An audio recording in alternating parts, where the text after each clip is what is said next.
I love you.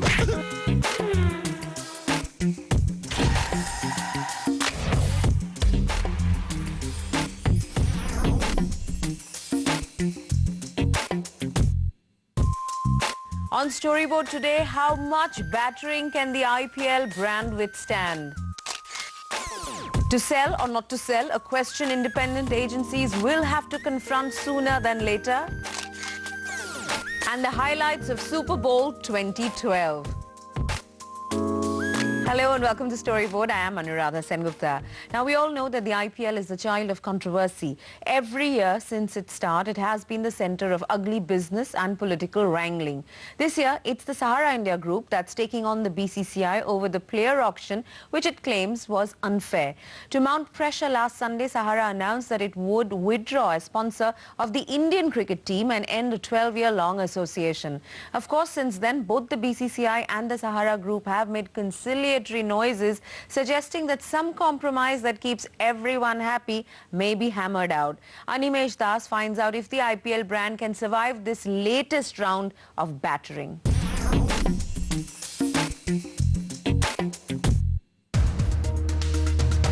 With that purse, there was no point going to auction. I still think that a dialogue can resolve some of the issues. You had broadcasters, you had sponsors, you had people out there, fans out there, all wanting to be part of the game.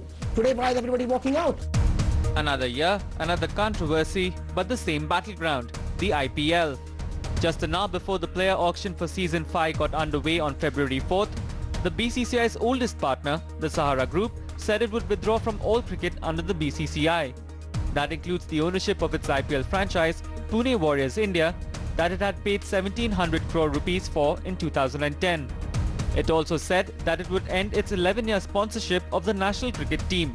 While the main reason was the size of its purse for the player auctions, the grievances, Sahara says, has been building for a while.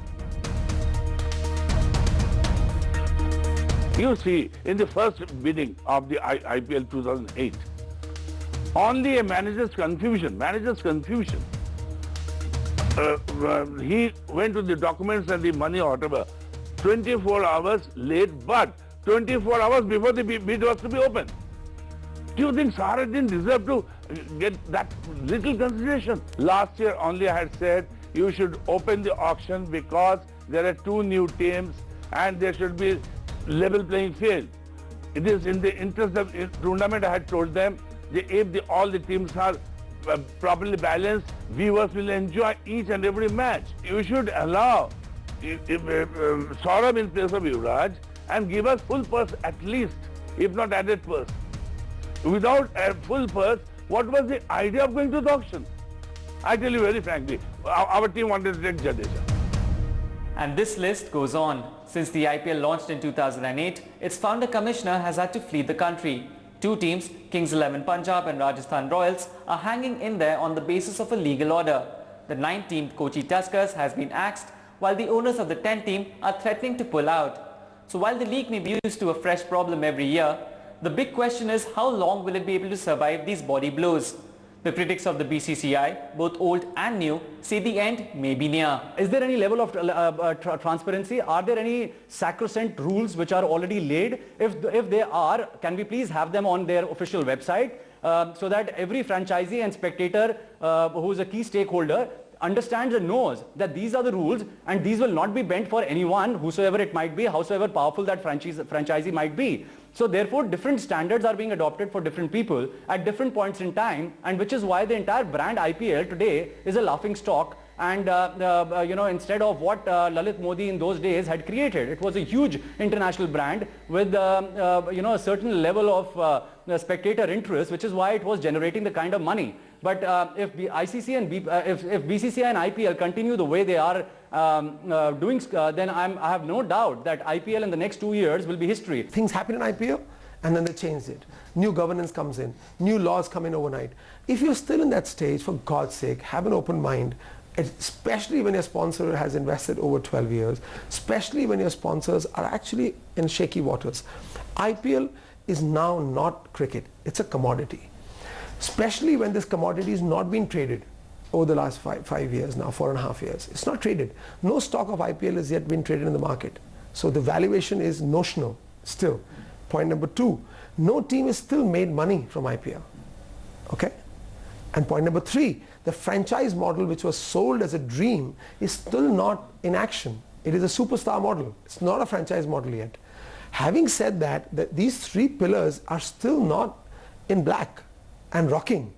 If it's not, and then you have a franchise walking away with a small issue like this, it's not a very progressive move. With the BCCI president and the owner of the Chennai Super Kings reaching out to the Sahara Group and the Sahara Group open to being cajoled back into the game, chances are that the solution will be hammered out. But not before affecting the league's marketing campaign that is being held till the scenario becomes clearer. Other team owners are trying to shrug off the news and focus on unveiling their new plans and increasing revenues. From a franchise perspective, until last year, we've only played 14 matches each year, regardless of the number of teams. So from a franchise sponsorship perspective, it changes nothing. This year it was supposed to be 2 more, and it might still very well be 2 more, because we haven't heard what the final outcome of all of this is, because one just hears about it mainly from the media and reading the reports on the fact that there are negotiations and discussions that are likely to take place, which is good, and I hope something is sorted out. While the 8 other team owners have participated in the auction and are looking to tie up sponsors, the Sahara controversy is expected to impact public sentiment that's already low given the Indian team's performance in England and then Australia and the now annual revelations about the inner workings of the IPL. I think IPL has lost a lot of ground from the time Lalit Modi left. There was a certain sense of flamboyancy. This is a packaging product. You know, they say content was king in 1990s, but right now packaging is God. So this is a packaging product. So that flamboyancy went out first, and season 4 came after World Cup. Lost its sting because it's... Now this IPL, my God, in my honest opinion, with 20 years of experience in cricket marketing, it's a tough year for IPL because it's a superstar model. IPL is Sachin versus Sehwag, Sehwag versus Dhoni, Dhoni versus Yuvraj. It's based on superstar model, and all of our superstars are going through their worst form, and half of them are about to retire, and there are no takers for them. So who are you going to go watch? Telecast advertisers, as usual, are adopting a wait-and-watch policy.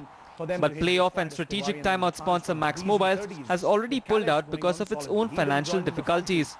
While Sahara has said that the Pune team will play, broadcast partner Setmax will be looking for a final word on the total number of matches.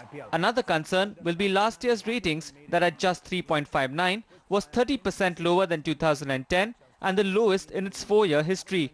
Media planners say advertiser interest is lukewarm and Setmax is still trying to close its final list of sponsors. While they started a month back, some of the decisions are yet not closed. For example, 2 of the teams, Cochin is out, Pune is yet under debate, nobody knows what's going to happen. So that's one set of things which there have been uncertainties. 2 is also what is it that IPL is going to do to market to make it bigger, because last year's IPL has been a little of a disappointment. So what is the concern BCCI, so Setmax, all of them put together going to do to make it come more alive, make people watch. Plus the last 6 months haven't been very conducive to cricket. So I think all these 3 is the reason why it's not closed faster than it should have. While Sahara is clearly leveraging its sponsorship of the Indian team to get its way into the IPL and may just remain invested if the BCCI plays ball, sources say that other advertisers will be happy to come in. Airtel, Hero Motors, Reliance and the Future Group are some companies that may be interested. He's got in. It's a series win for Australia. But with the dismal performance of the Indian cricket team since the World Cup win, and the BCCI scrapping of its broadcast deal with Nimbus, the value of Indian cricket may just go down. The pricing for the Indian team sponsorship is not that lucrative as it projects to be. And if it was so lucrative and sexy, then how come 2 years ago when the bid was up and about and it was such a desirable product, there were only 2 bids. And Percept was really fortunate because Mr. Roy is very kind to us. We look after his advertising work also. That both the bids were actually carried by Percept and the other bid was Airtel. So there were only 2 bids. And Sahara outbid Airtel hands down in that bidding process. But there were not 10 people dying for team sponsorship. The consensus from stakeholders is pretty clear. Season 5 may just be the make or break year for the IPL's future survival. Whether or not it manages to overcome the current setback will be known once the tournament kickstarts on April 4th. But you can bet there'll be as much action and drama before the first ball is bowled. In Mumbai, Animesh Das. And that's all the time we have on Storyboard this week. Catch us online. We're on Twitter @BrunchStoryboard, on Facebook as well. And of course, we've got storyboard.in.com, our dedicated website with all our archives. Thank you for watching. See you same time, same place next week.